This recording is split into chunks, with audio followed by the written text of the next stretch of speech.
ब्रह्मा गुरुर्विष्णु गुरुर्देवो महेश्वर गुरु साक्षात् परम ब्रह्म तस्मै श्री गुरुवे नमः।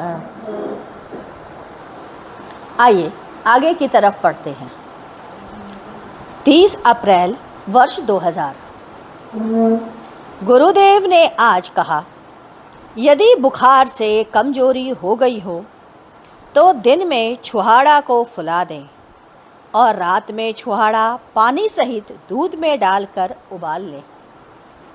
शतावरी के पाउडर में डाल दें और 10 दिन तक इसका सेवन करें। पक्का है कमजोरी दूर हो जाएगी।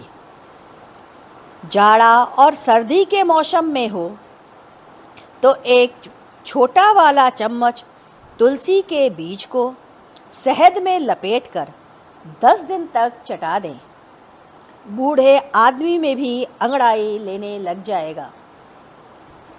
यदि एक्जिमा हो गया हो तो शोधन किया हुआ कुचला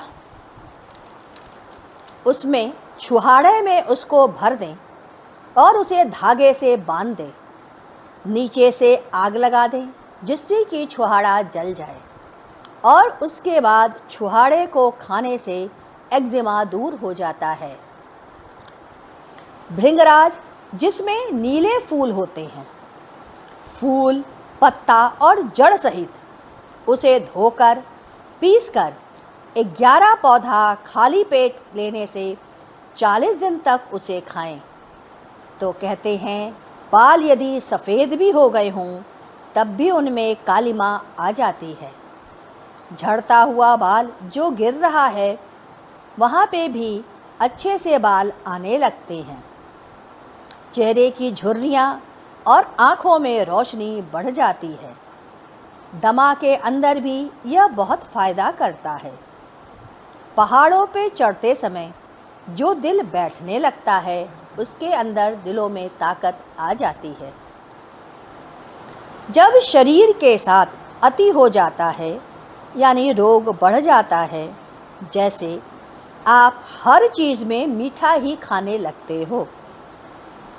हलवा खाया, फिर कुछ ही देर में नींबू का शरबत पी लिया, फिर उसके बाद बेल का शरबत पी लिया, अब उसके बाद आपने तरबूज खा लिया, क्या बचा? सब तो ग्लूकोज ही गया। इससे बुढ़ापा बहुत जल्दी आएगा। केला गला कर खाएं। गला हुआ केला लाभदायक होता है और कड़ा केला खाने से कब्ज बनता है। अमरूद पका हुआ गुलगुला हो जाए तो उसको मिट्टी लपेटकर आँच में पकाकर खाने से बवासीर तक दूर हो जाता है। गुलगुला अमरूद खाने से पेट की सफाई होती है, आंतों की सफाई होती है। रात्रि में सोने से पहले ब्रश करके सोएं। प्रातः उठने के बाद बिना कुल्ला किए ताम्र पात्र में रखा हुआ 4 गिलास जल पिएं। 45 मिनट तक उसके बाद कुछ भी ना खाएं और फिर 5 पत्ती तुलसी बिना दांत से चबाए जीभ से लपेट करके उसे घोट जाएं। ब्रश करें। ब्रश को गोलाई में हल्का हल्का घुमाते हुए दांतों पे करें और कम से कम 5 बार तो थूकें या कुल्लन करें। जीभ को साफ रखें। जीभ को सफ़ेद ना होने दें। जीभ की सफाई रखना बहुत ज़रूरी है। न हो तो कनिष्ठा उंगली से अंगूठे के साथ छोड़ करके मुंह को धोएं। गले को साफ करें उंगली डाल करके। तदंतर व्यायाम करें। स्नान करें। यदि आसन कर रहे हों तो स्नान के बाद आसन करें। मुंह में जल भर लें। 1 गिलास जल खुले आँखों में डालें। कभी आँख की रोशनी कम नहीं होती। मोतियाबिंद में आराम मिलता है। मुंह में पानी भर लें और खुली आँख से उस पे डालें। प्रातः नाश्ते में 8 से 10 दाना मूंगफली के जो रात में भिगो दिया हो उसका लाल वाला छिलका उतार लें। मूंग और चना, गेहूँ ये अंकुरित करके सब मिला लें। बिना नमक और नींबू डाले उसे जिसे बर्तन में डाल करके खाएं। बहुत मन करे तो वह किशमिश जो कि लोहे के बर्तन में भिगोया गया है वो डाल लें। आपको जीवन में कभी भी टॉनिक की आवश्यकता नहीं पड़ेगी। भोजन के समय सलाद खाएं। सलाद में सलाद की पत्ती, धनिया की पत्ती, बथुए और पालक का साग, अमरूद, पत्ता गोभी के ऊपर का पत्ता, गाजर और चुकंदर एक थाली में सजा करके रख लें और पहले भोजन के उसे ग्रहण करें। उसके पश्चात भोजन खाएं और भोजन के 1 घंटे बाद ही जल लेने का नियम है। भोजन में कभी भी ठंडा पानी या जल ना लें। सादा जल लें। बहुत गर्म लग रहा हो तो घड़े का जल लें। ठंडा जल लेने से गैस बनता है और भोजन जल्दी नहीं पचता। तली हुई चीज़ें बहुत कम खाएं। मसालेदार भोजन, तला हुआ भोजन, कचौड़ी और पूड़ी रात में तो जीवन भर ना खाएं, नहीं तो रात भर आप डकारी आती रहेगी। गैस को मारने के लिए पेट की भरपूर सफाई होनी चाहिए। यदि ज़रूरत पड़े तो एनिमा का भी इस्तेमाल कर लें।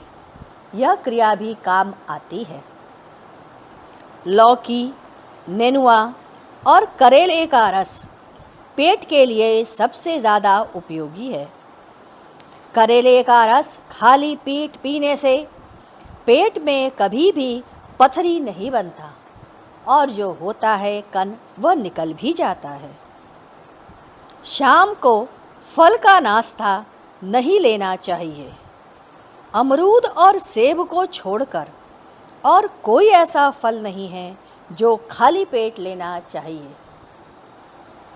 दिन में दही और मूली आप खा लें, किंतु सायंकाल में वह वर्जित है।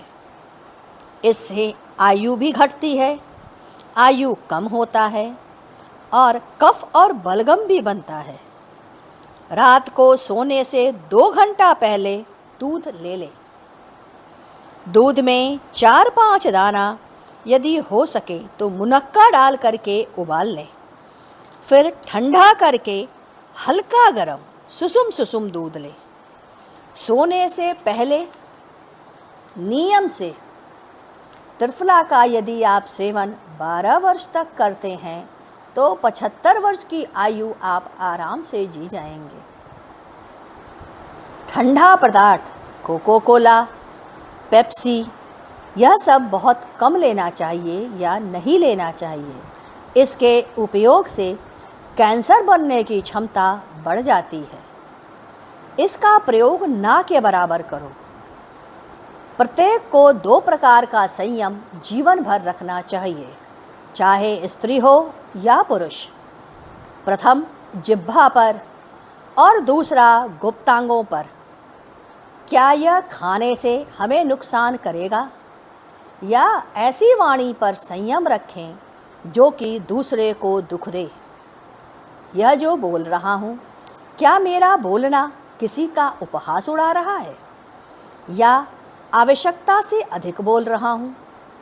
क्या मेरे बोलने से दूसरे को पीड़ा होगी या अधिक बोलना मेरी अज्ञानता को प्रकट करेगा? इससे आप सही रहेंगे और दूसरा भी संतुष्ट रहेगा।